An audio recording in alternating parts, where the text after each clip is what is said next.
Let's see. Diyan paki-close muna, paki-stop muna yung recording mo. Okay.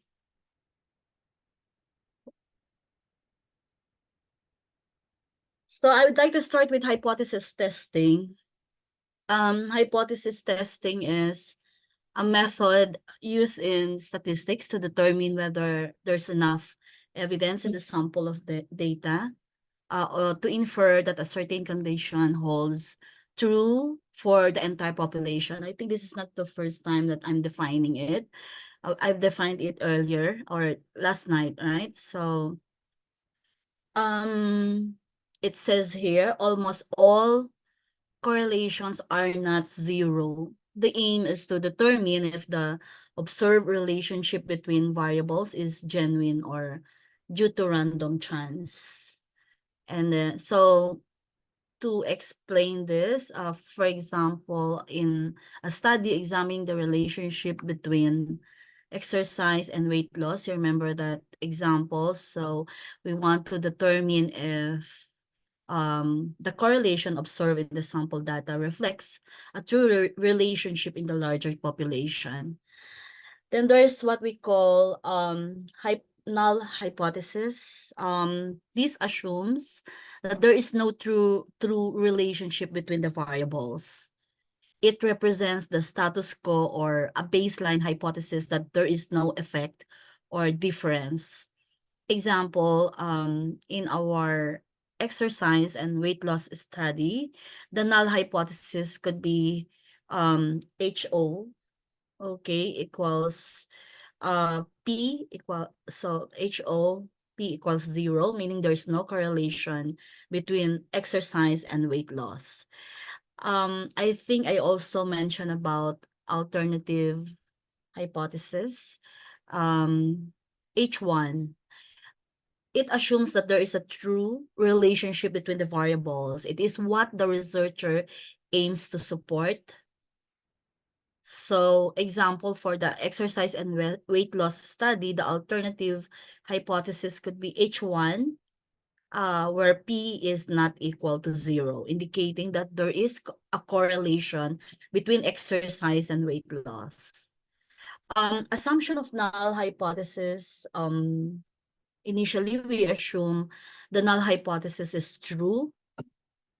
And then we evaluate whether the collected data provides sufficient evidence to reject the null hypothesis and in favor of the alternative hypothesis. For statistical tests and p-value, okay, you can see there in that particular bullet, we use a statistical test to calculate the p-value, which indicates the probability of observing the results given that the null hypothesis is true. Common tests include t-test, chi-square test, and ANOVA. So example, in our study, we might use a t-test to compare the mean weight loss between the exercise group and the control group. Alpha level,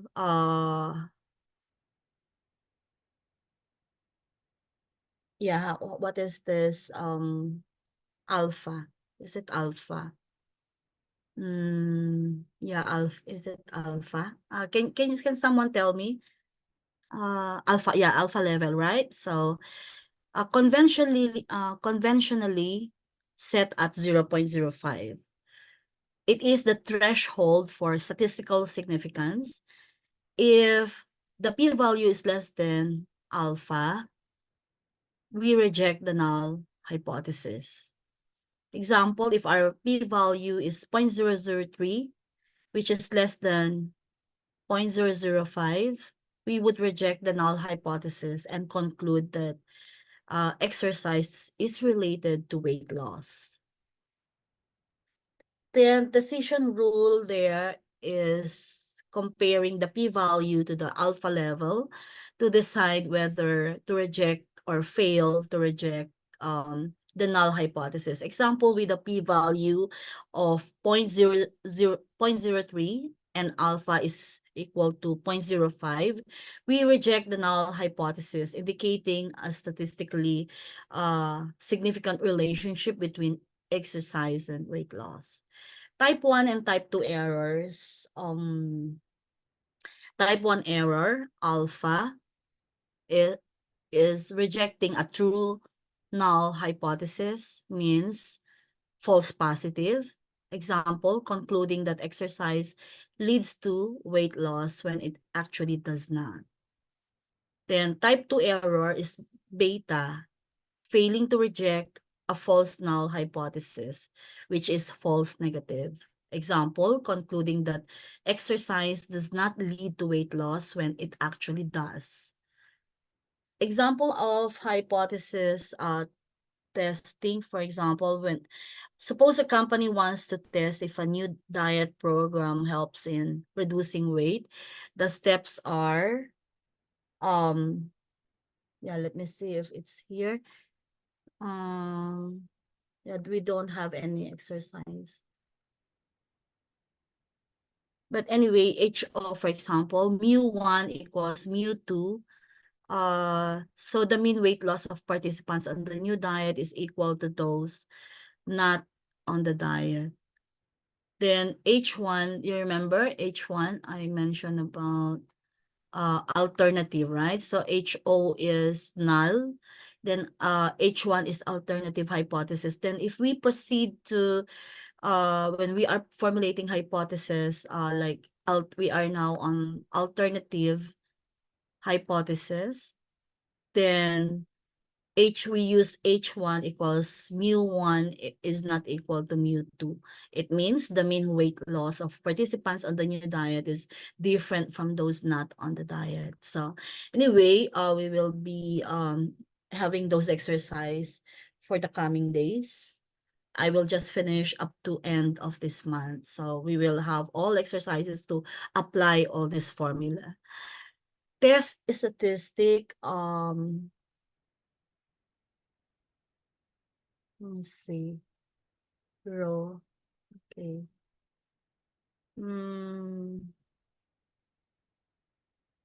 But when we use a t-test, test statistic is when we use a t-test to compare the means of the two groups. So these are just examples of how, how we do hypothesis testing. Then for collecting data, we randomly assign participants to the diet program and control group and measure weight loss after a specific period. Also, when we perform the statistical test, we calculate the t-statistics and the p-value. So for when we reach the decision, if the p-value is less than 0.05, we reject the null hypothesis and conclude that the diet program has a significant effect on weight loss. But anyway, we will have urban planning questions in the next few days, so that we would understand how we can apply all this hypothesis testing for in the context of urban planning. So what is the importance of hypothesis testing? In a scientific research, it is fundamental in testing theories and models. In decision making, it helps in making informed decisions based on data analysis. And in quality control, this is used extensively in manufacturing. For example, it is used extensively in manufacturing and production processes to ensure product quality. So, in conclusion, hypothesis testing is a crucial or important statistical tool used to make inferences about populations based on sample data. So we could go to the next slide, which is the z-test. Is it the z-test? Okay. Okay.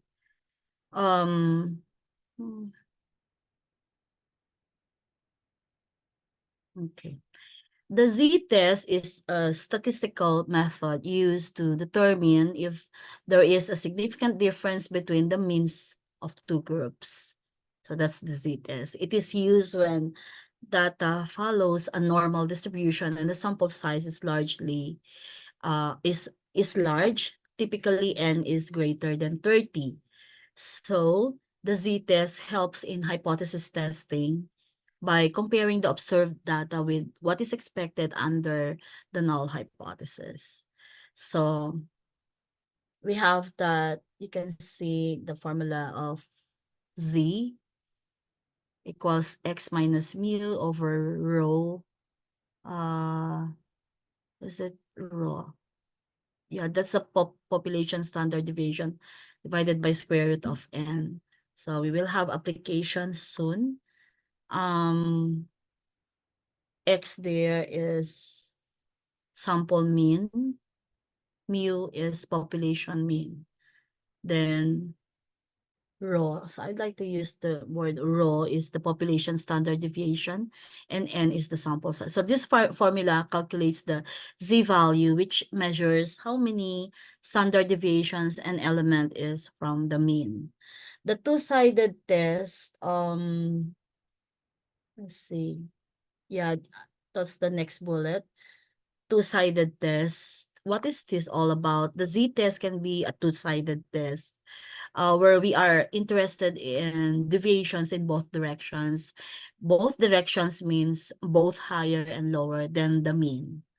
So we also have critical value for a significance level alpha of 0.05 in a two-tailed test. The critical value is 1.96. So you can see there.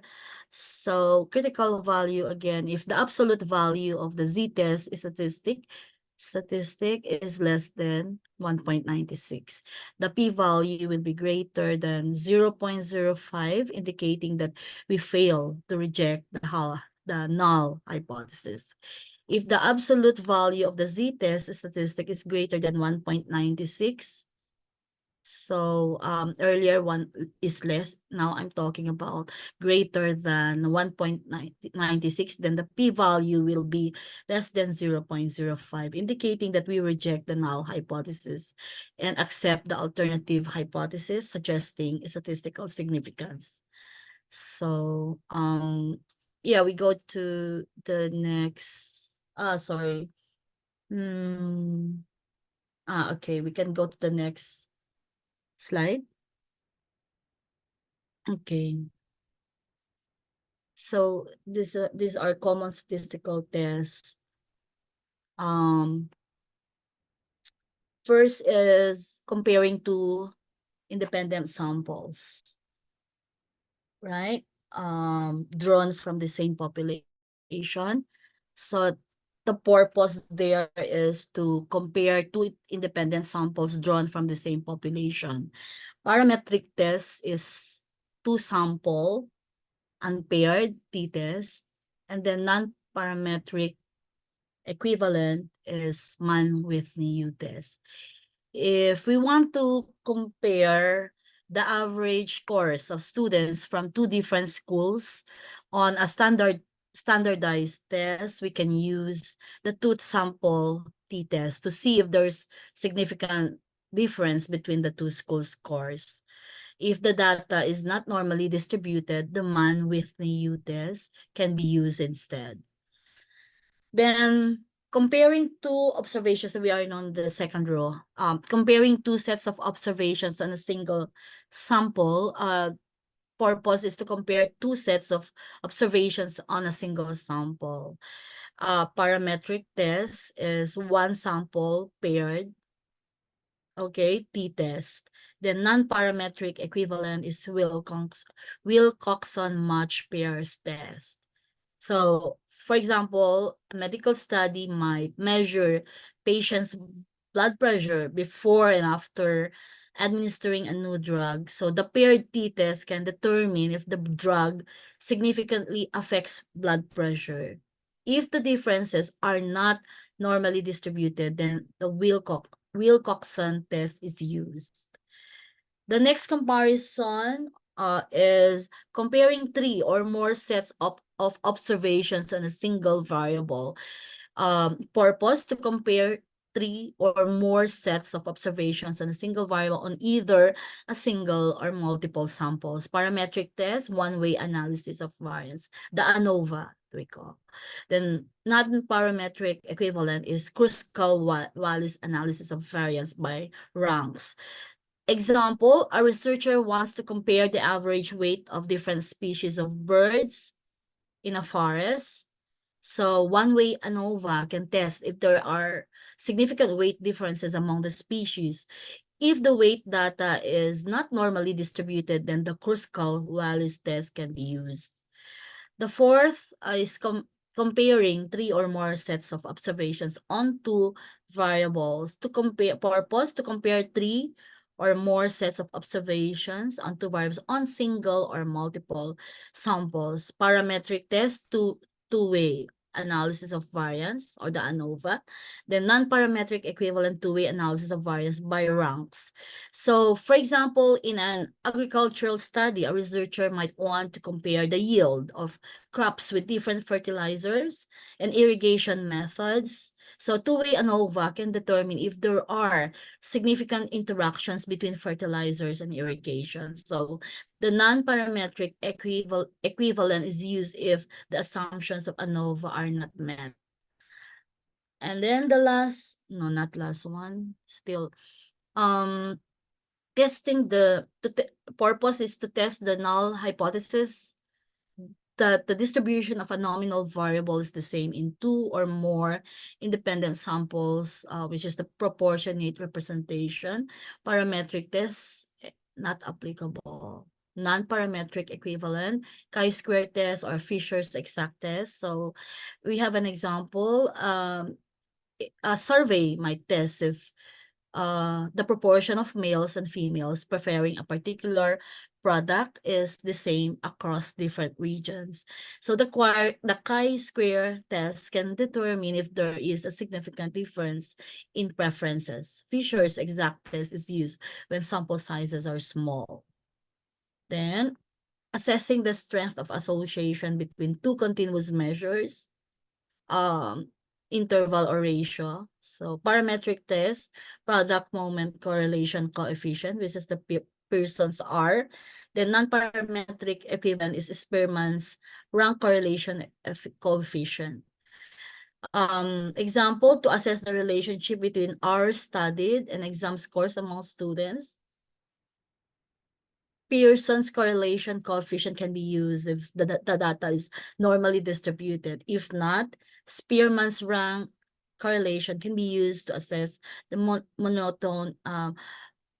monotonic relationship. So next is describing to describe the numerical relation between two interval or ratio variables, allowing one value to be predicted from the other. Parametric test, regression by least square method, if you are familiar with this, right? The non-parametric equivalent is non-parametric regression of various tests. In economics, a researcher might want to predict consumer spending based on income levels. Linear regression can model this relationship. If the relationship is not linear or the data does not meet regression assumptions, non-parametric regression methods can be used. So we are on 8. To describe the numerical relation between a dependent variable and several predictor variables or covariates. Multiple regression by a least square method, parametric test. Non-parametric is non-parametric regression or various tests. So in social science, a researcher might study how various factors such as education level, age, income predict job satisfaction. Multiple regression can analyze these relationships. If the assumptions of multiple regression are not met, non-parametric regression techniques can be applied. So the table here provided here in the slide is an excellent reference for selecting appropriate statistics or statistical tests based on the data type and hypothesis. Understanding the purpose of each test and its parametric and non-parametric equivalence ensures that researchers choose the correct method for their data analysis, leading to more accurate and reliable results. Next slide. We are now on correlation and regression analysis. Let's wait for, okay, that's the one. So you're seeing the key concepts of correlation and regression analysis. They are fundamental tools in statistical analysis used to understand and quantify the relationships between variables. So correlation measures the strength and direction of the relationship between two variables like Pearson product moment correlation. What does it measure? It measures the linear relationship between two continuous variables. Values range from -1 to 1, where 1 indicates a perfect positive linear relationship and -1 indicates a perfect negative linear relationship, and 0 indicates no linear relationship. For example, when examining the relationship between hours of study and exam scores among students, a high positive correlation indicates that more study hours are associated with higher scores. So you can apply this to yourselves, right? The more we study, the more hours of study means more higher scores could be achieved, right? So rank correlation, there you can see in the box. Spearman's rule. Okay, well, you know the symbol already of rho. It measures the strength and direction of the relationship between two rank variables.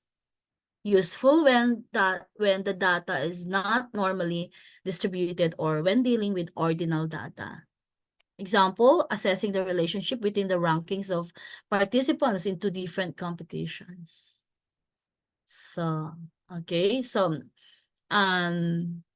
partial correlation, you can see there, measures the relationship between two variables while controlling for the effect of one or more additional variables. For example, when evaluating the correlation between exercise and weight loss while controlling for diet. So compounding variable also still under correlation. It involves identifying and accounting for variables that might confound the observed relationship between two variables. Example, studying the effect of a new drug on blood pressure while accounting for age and lifestyle factors. That's compounding variable. Linear regression, we're now on the next type of analysis. So linear regression analyzes the relationship between a dependent variable and one or more independent variables. So we have simple linear regression where we examine the relationship between two variables fitting a linear equation for observed data. For example, predicting house prices based on the size of the house.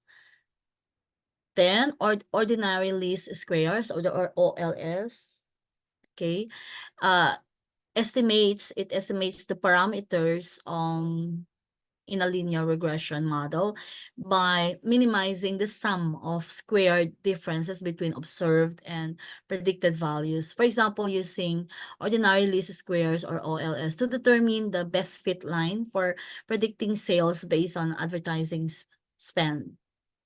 Then general linear model. Extends linear regression to include multiple predictors and allow for different types of response variables. For example, continuous, categorical, So example could be analyzing the impact of multiple factors like education, experience, age on salary. So that's one. Then ANOVA, analysis of variance. It tests for differences between group means and their associated procedures. Example, comparing the mean test scores of students from different teaching methods. Then we have the ANOVA, combines ANOVA and regression, controlling for the effects of continuous covariates. Example, comparing the effectiveness of different diets while controlling for baseline weight. Non-standard regression, we're now on the third type of analysis. Yeah, non-standard are methods. These methods are used when standard linear regression assumptions are not met. Under non-standard is nonlinear regression. The models relationships between variables that are not linear. For example, modeling the growth rate of bacteria over time, which might follow a logistic curve. Then non-parametric regression, it makes fewer assumptions about the form of the relationship between variables. So semi-parametric regression combines parametric and non-parametric models. Yeah, I cannot think of a good example here. Yeah, it's about modeling non-linear is in time series data while retaining some linear components. Okay. Yeah, let me think about that. Robust regression, less sensitive to outliers and violations of assumptions than OLS. Example, modeling the relationship between income and expenditure where data might contain outliers. Non-normal errors, these methods handle situations where the assumption of normally distributed errors is violated.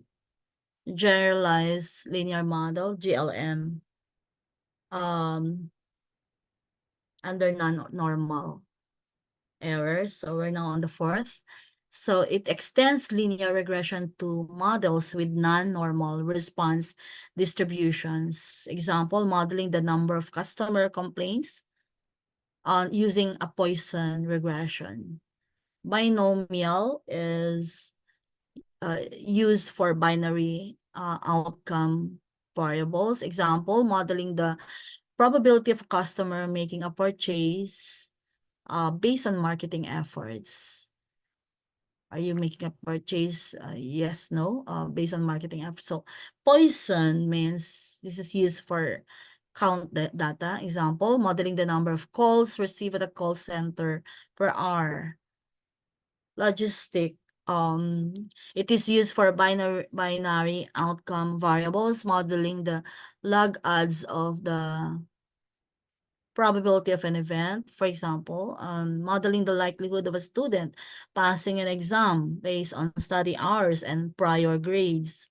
So understanding the appropriate use and application of correlation and regression analysis techniques is crucial for accurately interpreting data and making informed decisions. So each method has its specific use cases, and selecting the right one depends on the nature of the data and the research questions being addressed.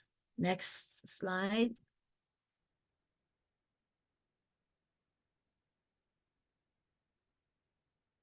We are now on time series. Time series analysis involves methods for analyzing time-ordered data to extract minimum or meaningful statistics and other characteristics. So the main components include decomposition, trend estimation, Box-Jenkins methodology, and spectral density estimation. So what are these? Just to make ourselves become familiar. with this, just in case you encounter them during board exams. So decomposition involves breaking down a time series into its constituent components. What are these components of the composition? Trend. You can see the trend. So means the long-term progression of the series. Seasonality. Yeah, it's not broken down here. But to make sure you've heard it from me, there's what we call the seasonality when regular patterns. Seasonality means regular patterns or cycles. Then cyclic long-term oscillations without a fixed period.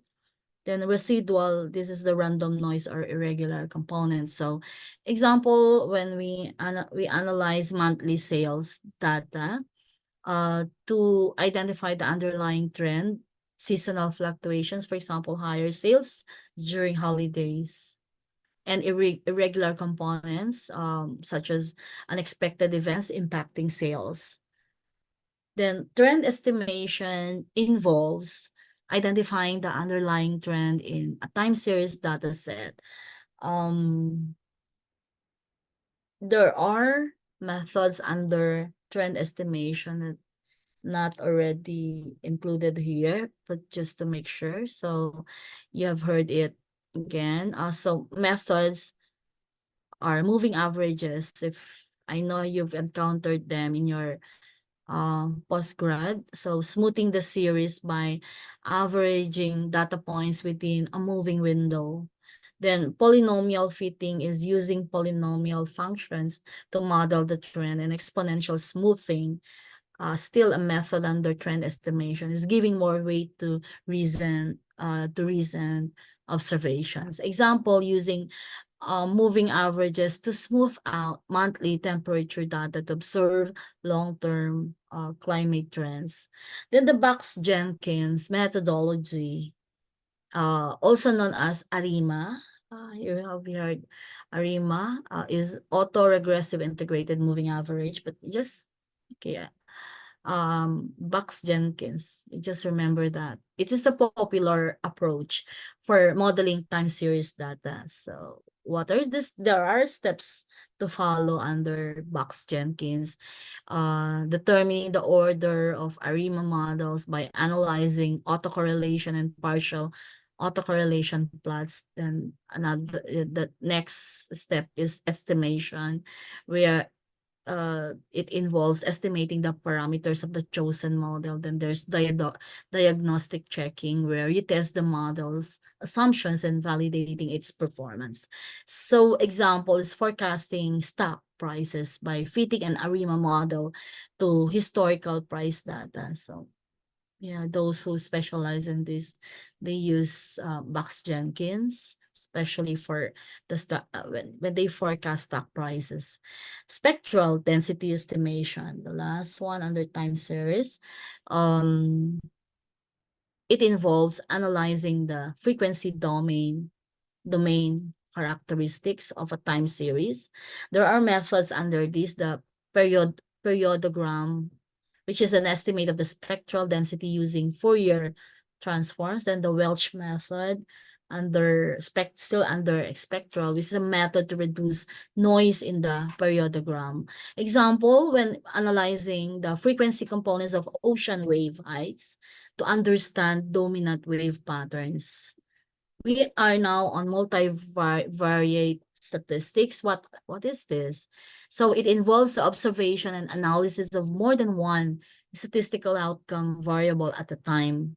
The key components include, there are four: multivariate regression principal components analysis, factor analysis, and cluster analysis. Under what is multivariate regression? These are models.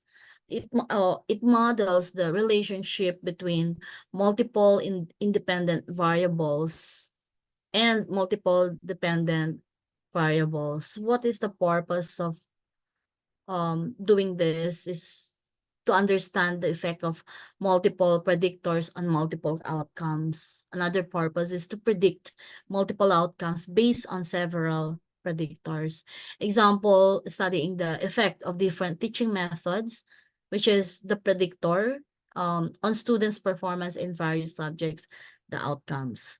So principal component analysis, second one under multivariate, is dimensionality reduction technique that transforms data into principal components which are uncorrelated and capture the maximum variance. The purpose, reduce the dimensionality of the data set and identify the most important variables. Example, when reducing the number of economic indicators to a few principal components that explain most of the variability in the data. Factor analysis there identifies underlying factors that explain the patterns of correlations among observed variables. Purpose, to identify latent variables or factors. Another purpose is to reduce data complexity. Okay, so example, identifying underlying personality traits. These are the factors from responses to a psychological questionnaire. Then cluster analysis groups similar data points into clusters based on their characteristics. It's easy to, you have keywords of each item, like cluster analysis.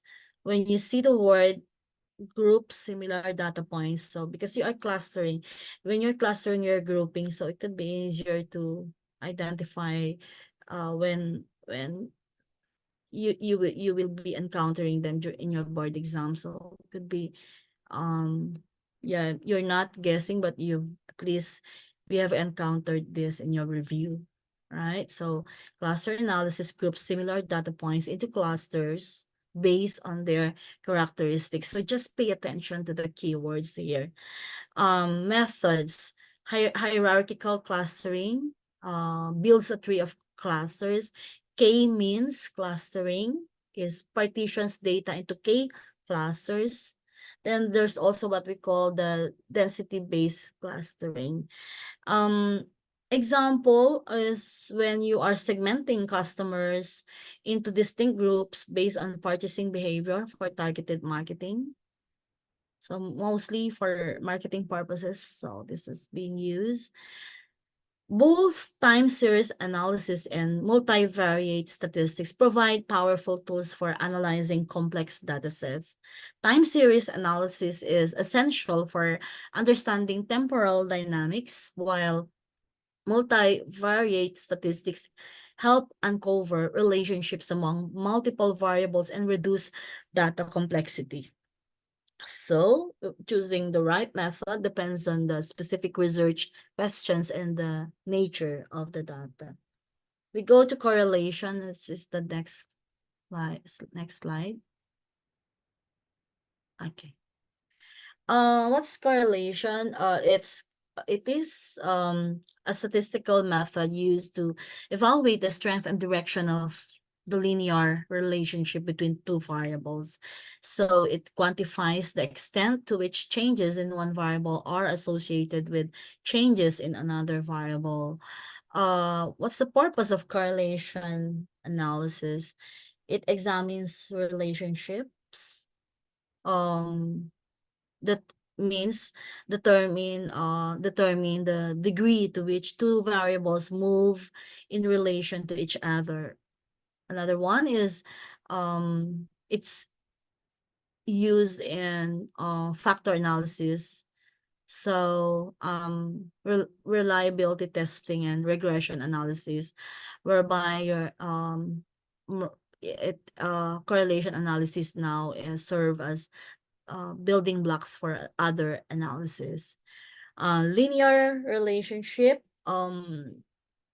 indicated by the sign of the correlation coefficient, either positive or negative. So positive correlation under linear relationship occurs when both variables move in the same direction. The negative correlation when variables move in opposite directions. Strength indicated by the absolute value of the correlation coefficient ranges from -1 to +1, closer to +1 or -1 indicates a strong relationship. Closer to 0 indicates a weaker relationship. Then measuring the extent, when measuring extent is there's what we call predictive ability. Means it indicates how well differences in one variable can predict differences in another variable. Under measuring extent still, effect size is the correlation coefficient can also be interpreted as a measure of effect size. Okay, so interpreting the correlation coefficient, values between -1 and +1. -1 means perfect negative linear relationship. +1 perfect positive linear relationship. 0 no linear relationship. So strength of association is values close to -1 or +1 indicate a strong relationship, and values close to 0 indicate a weak relationship. Still same. Then correlation versus causation. What is the difference? Correlation does not imply causation. It only indicates that two variables are related, but there's no proof of causation. A high correlation can result from direct, indirect, or spurious relationships. So, yeah, let's have example of positive correlation example. Yeah, for example, height and weight. Taller individuals tend to weigh more. A positive correlation would be expected. Then for a negative correlation example, as the outdoor temperature increases, heating bills typically decrease. That's it. So a negative correlation would be expected. Then weak or no correlation example is there's no logical relationship between shoe size and intelligence. So the correlation would be close to 0. Do we have some correlation here?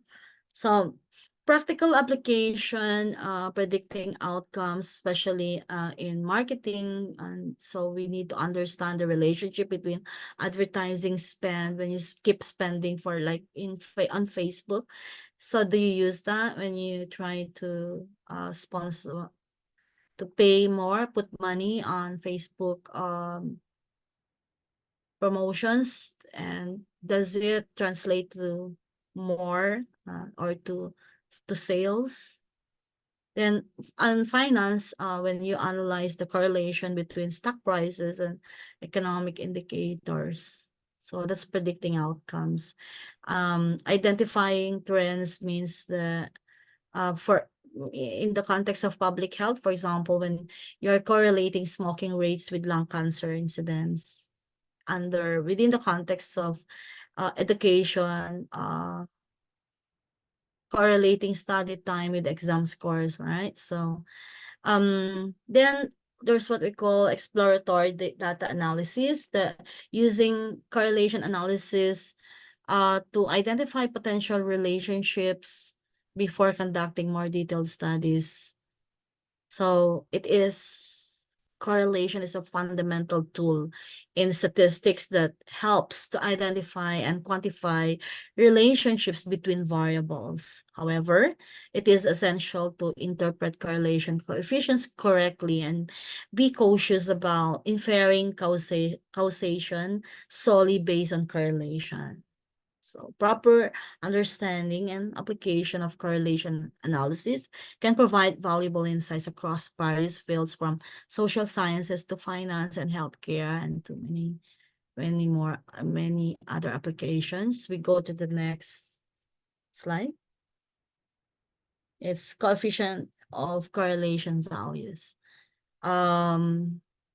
So the coefficient of correlation, I'm really wondering why we need to be really very detailed about in our preparation of our board exams here. But of course, we can just skip this. It's too detailed for you, right? But we cannot skip this one. I still want to do it. So the coefficient of correlation, often denoted as R, okay, measures the strength and direction of the linear relationship between two variables. It ranges from -1 to +1. So for the range interpretation here, -1 to +1, the value of R can the value of R can range from -1 to +1. R equals -1. So what do we mean by that? It has perfect negative correlation. As one variable increases, the other decreases in a perfectly linear manner. R equals +1 is perfect positive correlation. As one variable increases, the other increases in a perfectly linear manner. So R equals 0, no correlation. There is no linear relationship between the variables. For the degree of correlation, increasing degree of negative correlation as R approaches -1, the strength of the negative linear relationship increases. And as R approaches +1, the strength of the positive linear relationship increases. So values close to 0 indicate a weaker linear relationship. For of course there are types of correlation. It's not just one universal, but 1, 2, 3, 4. There are 5. So product moment or Pearson's R, it measures the linear correlation between two continuous variables and height and weight of individuals as an example. Then Spearman's raw rank order, non-parametric measure of rank correlation. It assesses how well the relationship between two variables can be described using a monotonic function. Example for this, under this is ranking of students in two different subjects. Kendall style, B. So, non-parametric measures of association based on the ranks of the data. Example, association between the rankings of competitors by two judges. Phi, or Kramer's V, is it measures the association between two binary variables, phi, or the association between two nominal variables, Kramer's V. Example, relationship between gender, male or female, and voting preference, either a yes or a no. Point by serial R,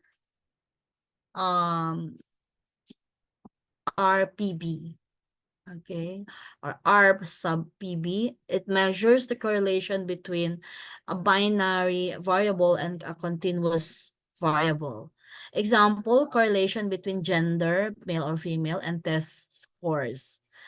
Practical application, well, I mentioned about advertising spend and sales. So a company might find that as it increases its advertising budget, so its sales revenue also increases. So the correlation coefficient might be plus 0.8, indicating a strong positive correlation. And many more. So yeah, we need to understand the coefficient of correlation and its values is crucial in statistics as it helps in quantifying the relationship between variables. We go to the next slide. So it's just a formula, all right? Yeah, I want to repeat Pearson's it's denoted as R, and it is a measure of the linear relationship between two variables. So that's easy to remember, right? It ranges from -1 to +1. I already mentioned about 1 minus 1 0, how we interpret that. So we have the formula, it's long, right? The um summation n, so it's n times summation xy minus summation xy. So you just have to we will skip this one anyway. We will have computations for sure because I prepared for this. The sum of products and case. What does it mean? So yeah, this one is powerful tool for understanding the linear relationship between two variables. So we go to the next slide. Types of probabilistic models.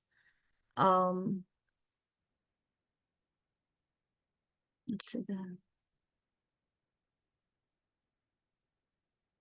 Let's see that. Moment. Probabilistic models, regression, correlation, simple. Okay. Yeah, I think we can go to the next slide then, which is bivariate linear regression.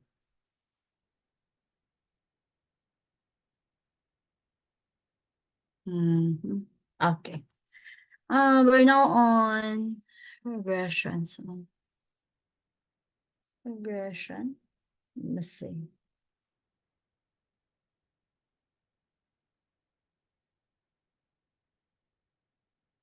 This is still a concept that models the relationship between the two variables by fitting a linear equation to observe data.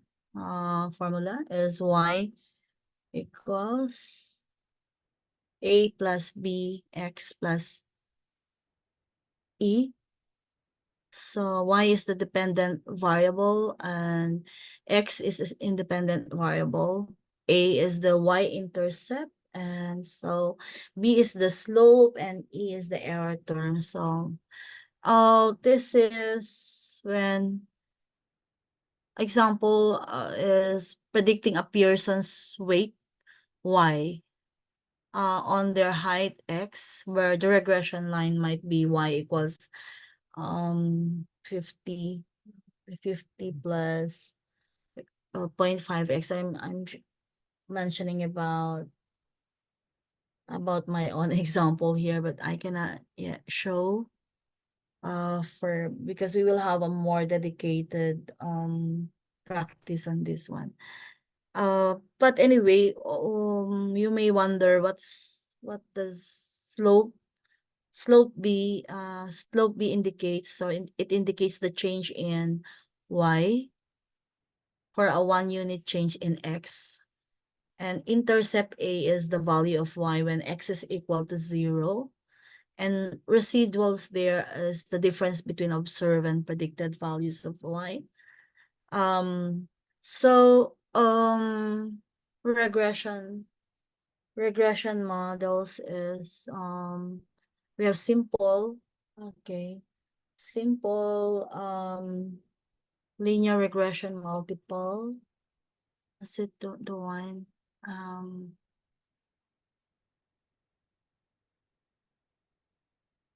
okay, so we go to the next one, Jen.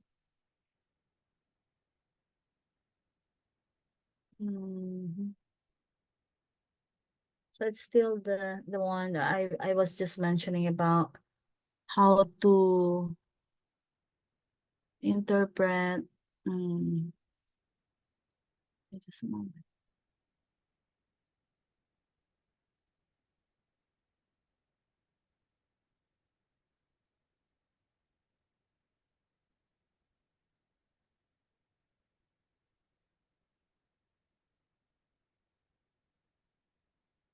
Yeah, it is actually these are measures of just a moment.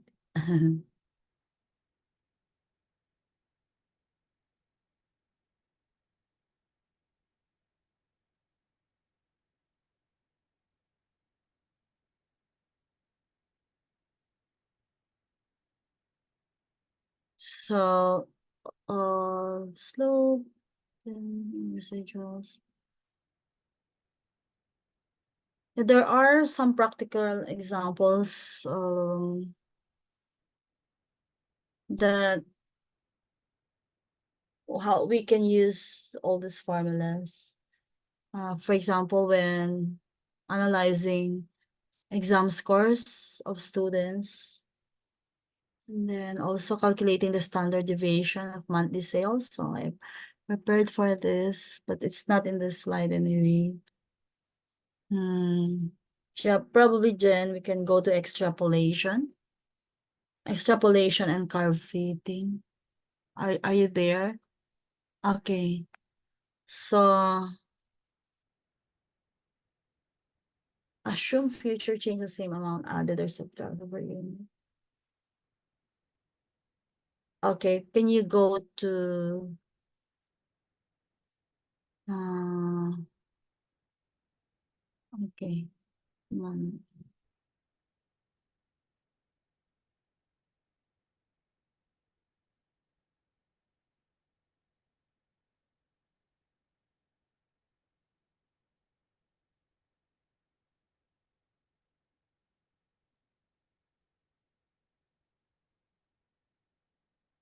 so for extrapolation, the best can you see the best fit line there? Line of best fit. That's the line that minimizes the sum of squared errors. Then equation is y equals, can you see that at the bottom? Y is equal to mx plus c, where m is slope and c is the y-intercept. So this is when we will be extrapolating and curve fitting, and we find the best the line of best fit equation. Just a moment.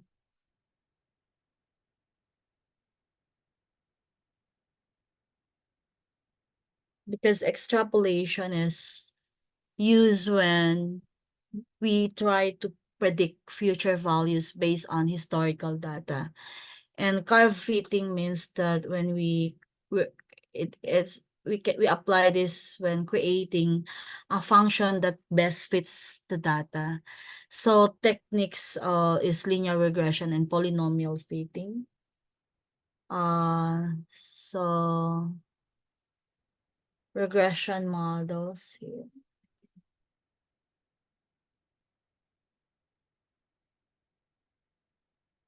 Anyway, yeah, I can show the examples yet here.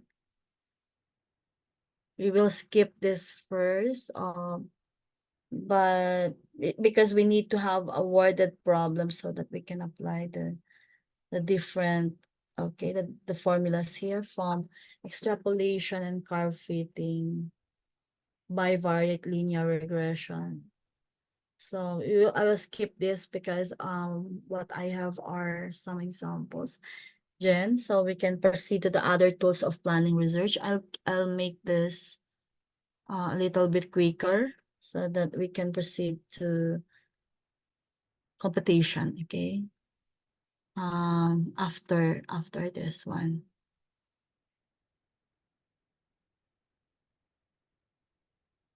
Okay.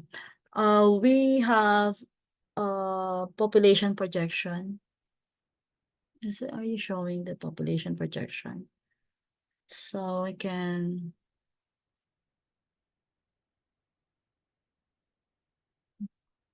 yeah, this is we've encountered this when Diane was explaining about population projection, but I can still do this one. We are using here in this slide, it's arithmetic method or linear. So this approach assumes a constant growth rate, which is non-compounding and calculated similarly to using linear regression, means the least squares criterion. For arithmetic method, the growth rate is assumed to be constant over time. This means that the population increases by the same amount each year or by the same value each year. The population at a future time, P O plus N, is calculated using the formula P O plus N equals P O plus MN, where P O plus N is the projected population at time O plus N, which is the N there is the projection year, while PO is the population at the base year time O. M is the gradient, the growth rate per year, and N is the number of years between the base year and the projection year. Advantages is simplest curve, most widely used. This method. It's useful for areas with slow or no growth, especially for probably third, fourth, fifth, sixth class municipalities. So it's safe to assume, but of course, there are still factors to be considered even if it's third to sixth class. Now, we have an example here, okay? Using the data provided in the table on the slide, let's calculate for the population for the year 1991. So that's the unknown.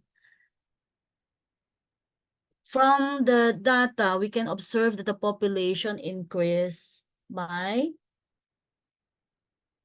10,000, right? Of every 10 years. So 100, 110, 120, 130. So even without calculating it, you can solve it, right? So 1991 could 140, but of course, for you to understand the concept or this methodology, yeah, for 1961, for example, so that's the first increase where you just add 100,000 plus 10,000. So it's 110. And then for 1971, 110 plus 10. Okay, so and so forth and so on. And when you use the linear equation, PO plus N equals PO plus MN, then PO is equal to 100,000 because that's the population base year 1951, right? When probably in the board exam, they might not only ask you to compute, but they might ask questions. So what is the population at base year? So we need to understand each component, no matter how simple it is.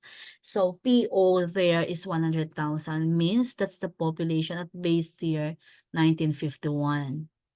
Then M there is 10,000. That because M means that's the increment, okay? M is the gradient, that's the growth rate per year. So M equals 100 is 10,000, means that's the increment per 10 years. And N equals 40 years because you need to add from base to 1991. So 1951 to 61, 10 to 71, 20 to 81, 30, and to 1991, 40. So N is 40 years. So when you are computing for M, just to Okay. Yeah, just for purposes of demonstrating or calculating it. M equals 10,000 over 10, which is 1,000. So the projected population for 1991 is when you substitute values, PO plus 40, right? PO plus 40 equals 100,000 plus 1,000 times 40. So because even even without calculating it, you know it's 40 years, but we still need to solve M so that that's the value that we can multiply to 40 if we have the luxury of time. But if we don't have the luxury of time, then you can just calculate it based on the the how you can do it strategically. So 100,000 plus 40,000, because you multiplied 1,000 times 40, M equals 1,000. So it's equal to 140K. So thus the population for the year 1991 is projected to be 140. So, but again, pag nagmamadali kayo and you can just answer quickly 140, but we cannot expect all as easy as this because they might ask in another way. Solve for M, things like that. We cannot just predict it, di ba? So best is for us to understand the concept, understand the formula, and what each of the components represent. Okay, so this method is crucial for urban planning, resource allocation, and policy making. By projecting future populations, governments and organizations can prepare for infrastructure needs, healthcare services, education facilities, and other public services. So, yeah, go to the next slide. Population. We're now on number 2. Okay, so memorize the formula, please. Then, geometric method assumes, okay, a growth rate compounded at set intervals using a constant growth rate. This method transforms the exponential growth equation into a linear form using logarithms. So we need calculator for this. Yeah, I'd like to discuss what are the key components of geometric equation or geometric method. I mentioned about growth rate assumption that assumes that population grows at a constant rate compounded over set intervals, for example, yearly. So this implies exponential growth. So the geometric growth equation is we are dealing with or we are solving the population at a future time PT, which has a formula PT equals PO times 1 plus R of raised to the T, where PT is the projected population at a time T, which is the projection year. And PO is the population at the base year, means time O. R is the rate of growth, and T is the number of years between the base year and the projection year. So how do you provide for a logarithmic transformation? Because we need to understand the concept, because your journey will not end after passing the boards, but your journey will always continue until we are able to become planner.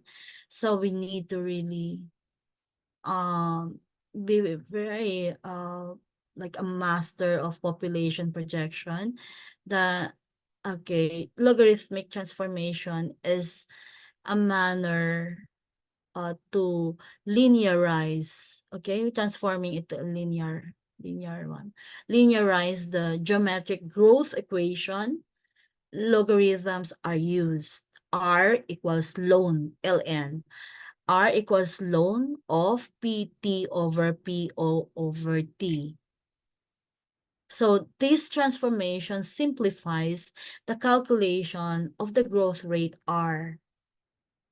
What are the advantages of using this method? It assumes a constant rate of growth, and it's simple to use once the logarithmic transformation is understood. So it means that we need to understand what is logarithmic transformation. The disadvantage of this is it does not account for a growth limit or changes in growth rate over time. So using the provided, okay, let me see, do we have a, if we can use the prior data, you still remember, right? 1951, even without showing 1951 to 1991, and baseline population is 100,000. So if we use the provided geometric growth formula and using the data, we need to determine the growth rate R. And let's try to use the prior data. So PO there is 100,000, right? Population in 1951, and piece of 10 or P10 equals 110. Population in 1961, 10 years later, right? So using the formula R equals ln of PT over PO over T. So you just substitute the values P10, which is 110 because it has increased to 110, divided by the base year is 100,000 divided by 10. So when you perform the one and close with parenthesis first. So that's the technique actually in using calculator. Perform all those that are that has parentheses first, the one that you have grouped, so that you can directly, so when you get 1.1, 110 divided by 100,000 is 1.1. So you can click ln of 1.1 divided by 10. So you can get that value of 0.00953. Now, if we are able to obtain the growth rate R, we can project the population for 1991 using this method, 40 years from 1951, right? So P of 40 or P40 equals PO times 1 plus R raised to the 40. So substitute the value, PO is 100,000, then 1 plus R, the one that you have obtained. So if you don't know how to calculate R, then you cannot answer P40. So, 100,000 times 1 plus 0.005953 raised to the 40. And then when you calculate for that in your calculator, using your calculator, you would like to solve first the one in parentheses, which is 1 plus 0.00953, and then you raise it to 40, so that you can get the value of 1.5115. So thus P40 equals, you are ready to answer now, 100,000 times 1.5115. After performing that, the one that you have raised there to 40, then P40 is 151,150, which versus the one when you are using arithmetic method, it equals to 140, right? But when you're using the geometric method, it's different value. So, okay, so this geometric method is useful for projecting populations where exponential growth is expected, such as rapidly growing cities. There were factors that you have incorporated in that analysis. So, especially when it's rapidly growing city or regions with high birth rates, for example. So it is widely used in economics, environmental studies, and urban planning to forecast future needs and challenges. So we go to the next slide. Exponential. Exponential method. Jen? Knock knock. Exponential. Sandali.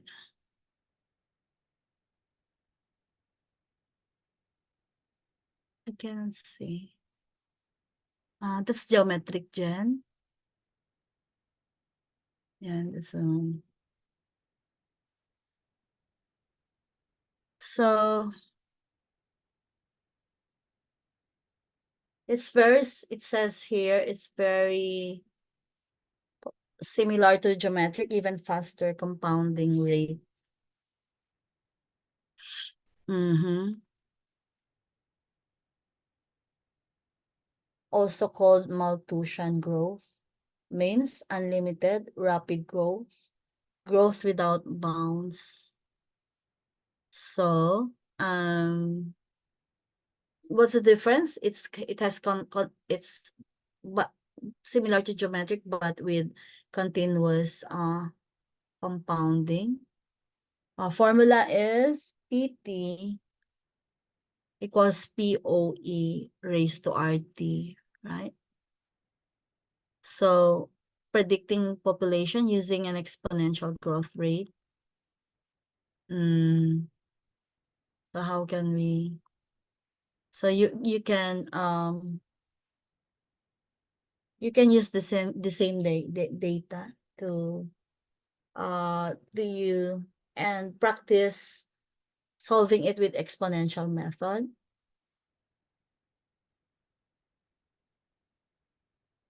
Okay.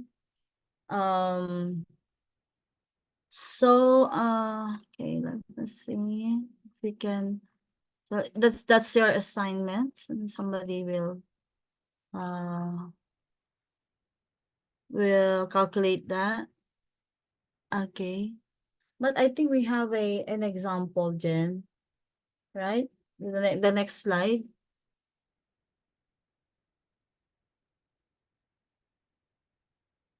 So this one.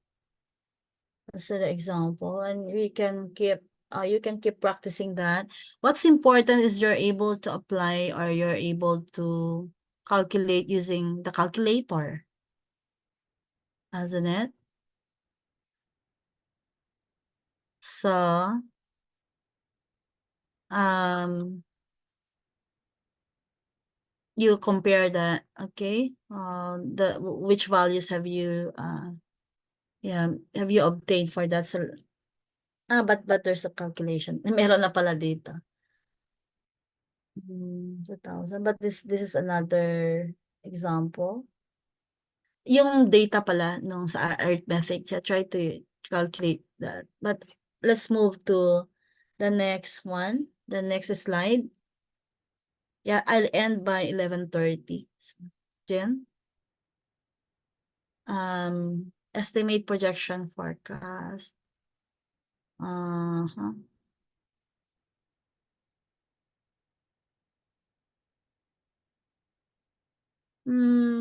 But these are some of the,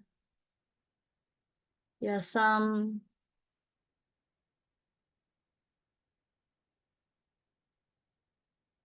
definition of terms. So, estimate, projection, forecast, targets.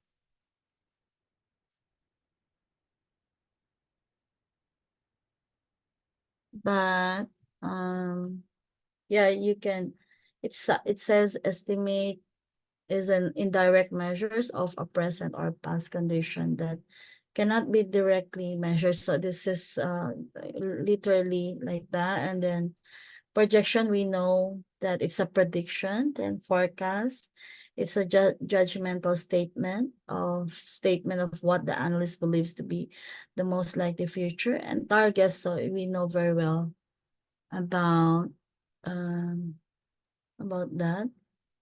Then we move to the next slide. Let me see where I can cut it.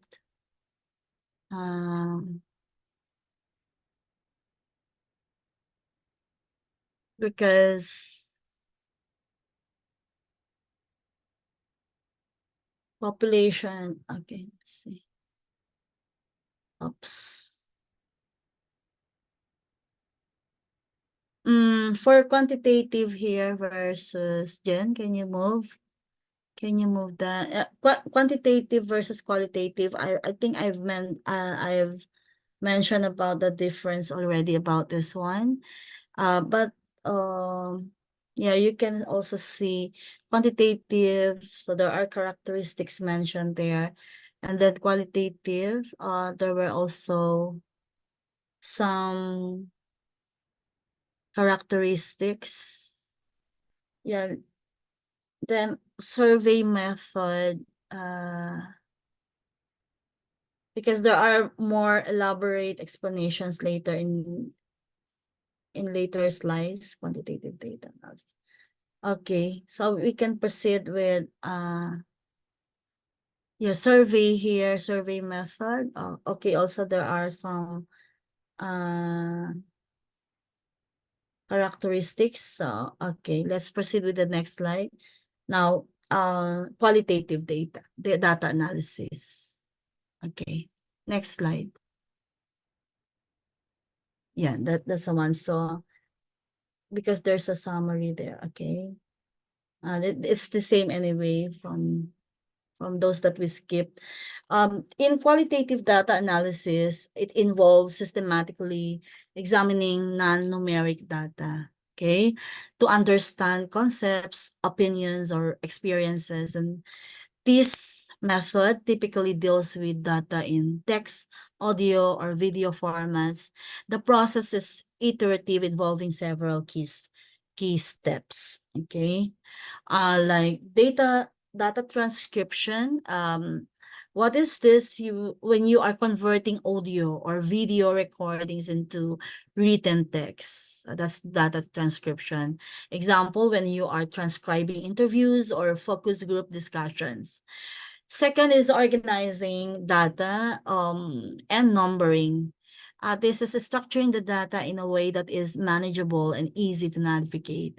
Example is when you are labeling transcripts with identifiers, categorizing responses by themes. Familiarization is immersing oneself in the data to gain an overall understanding.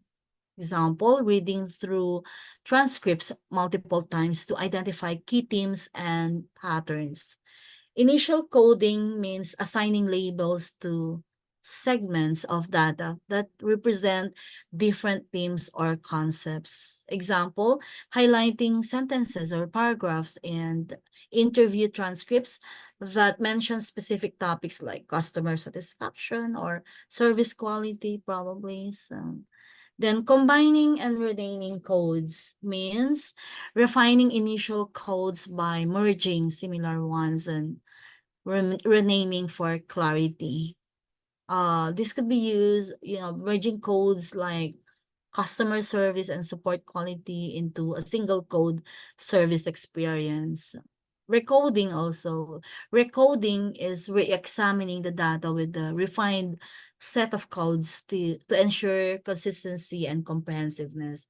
Example, when going back to the transcripts to apply the updated code list, ensuring all relevant data is captured under the new coding scheme.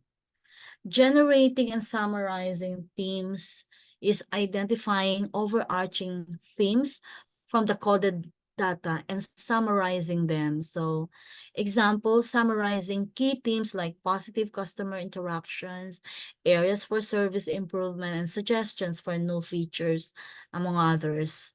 So, for example of quality, a concrete example here is when a company conducts focus group discussions to understand customer perceptions about a new product. So these processes, these steps of qualitative data analysis are undertaken from data transcription to generating and summarizing themes. So of course, there are tools for qualitative data analysis. And so, yeah, this is important for understanding complex phenomena when we need to provide deep insights into experiences, perceptions, and motivations. And it is also important in developing theories, improving products and services, and in policy making, where it informs policy decisions with rich contextual data. So, yeah, by following this structured approach to qualitative data analysis, researchers can uncover valuable insights that quantitative methods alone may not reveal. So we go to the next slide. Okay, using scale and ranking to transform qualitative to quantitative data. It involves assigning numerical values to qualitative characteristics, allowing for more objective and statistical analysis. So this process often utilizes scales and rankings, which can be categorized into 4 levels of measurement: nominal, ordinal, interval, and ratio. So nominal value or nominal data here is the simplest form of data measurement. Nominal data is used to label variables without any quantitative value. It these are categorical codes, ID numbers, category names. So example, gender, right? Male, female.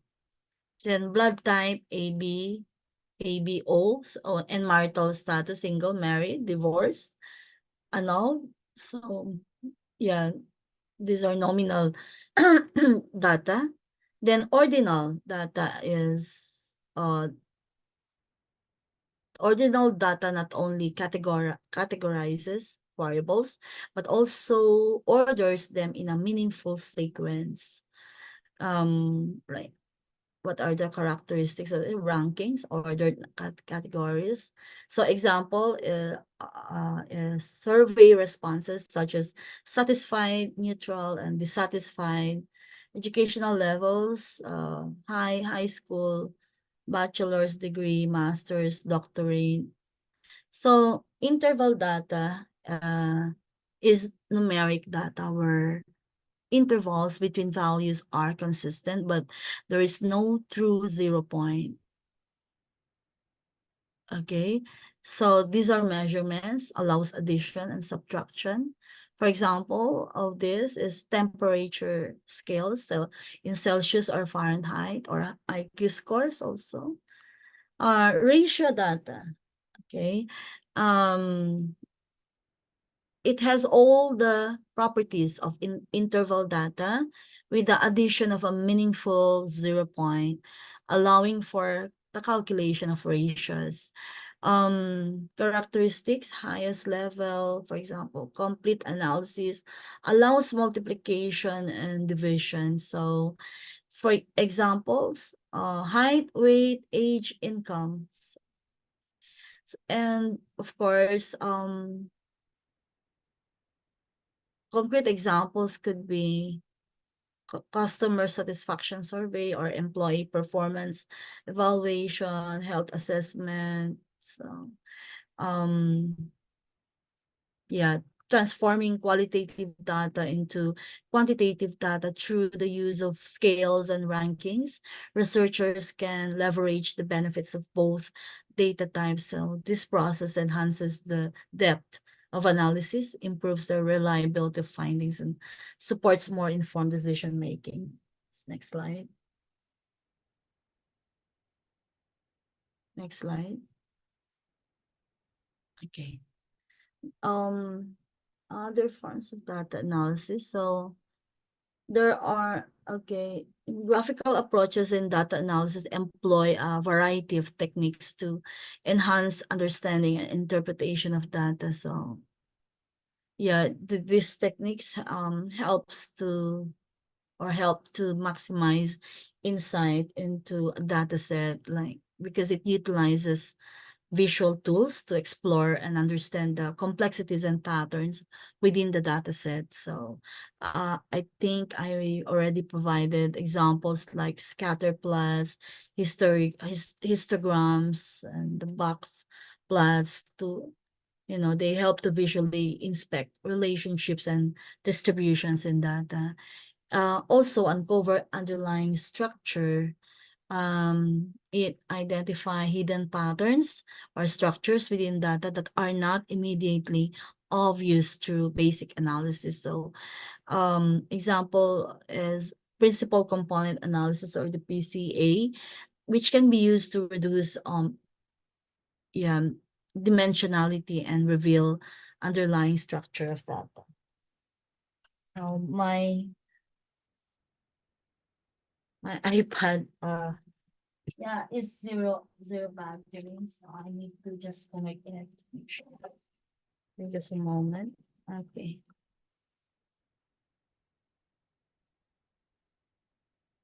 Okay. So uh, extract important variables.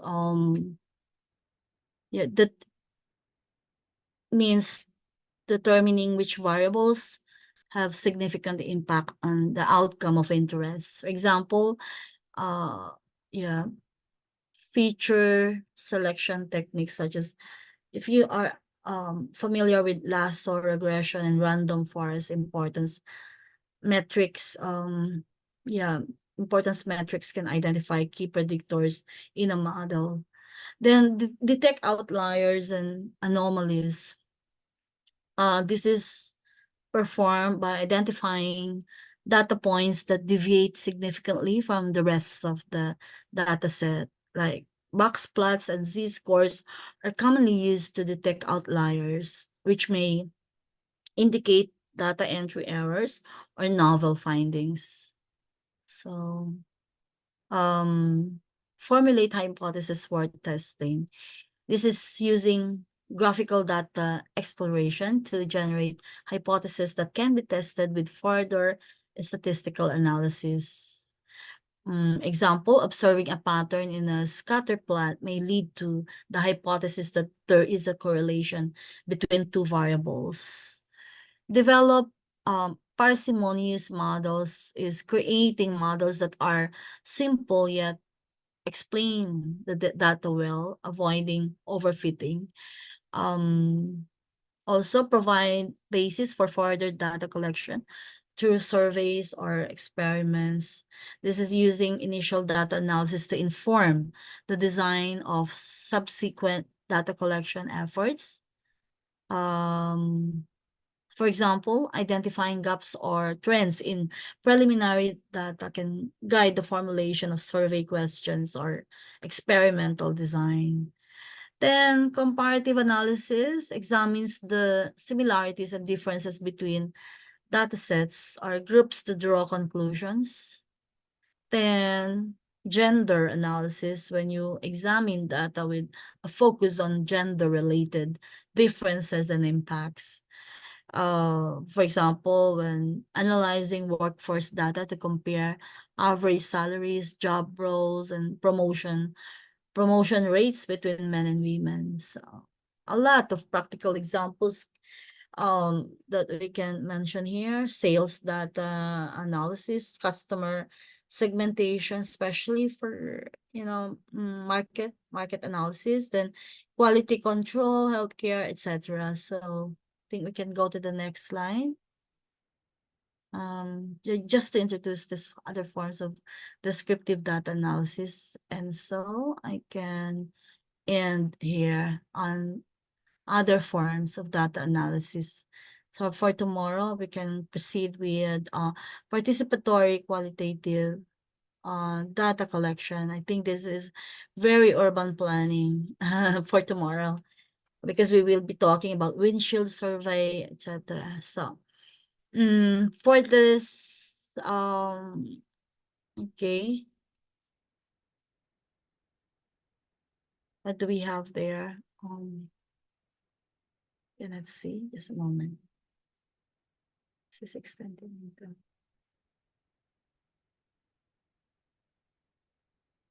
Just a moment, Jen. I'll just look. Okay, these are many other different types of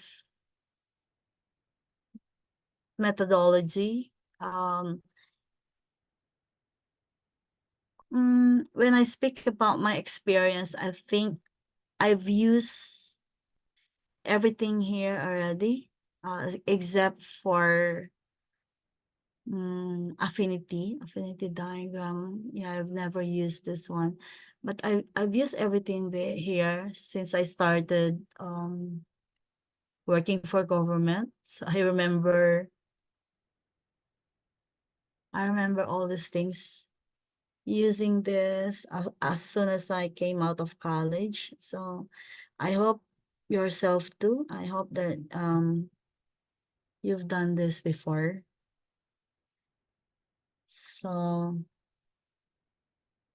yeah, maybe I can do that one by one. There are some slides here that pertains to or point out to each of those, but I can yeah, I can explain this one by one.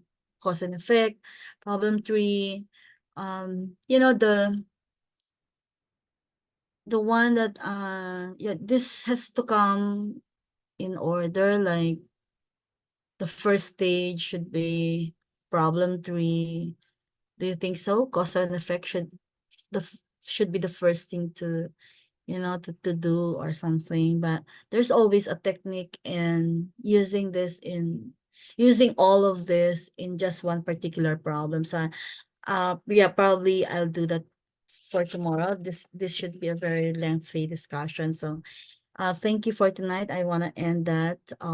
But I will start with this particular slide tomorrow so that I can have a more comprehensive discussion. So thank you again. Good night, everyone. Jen?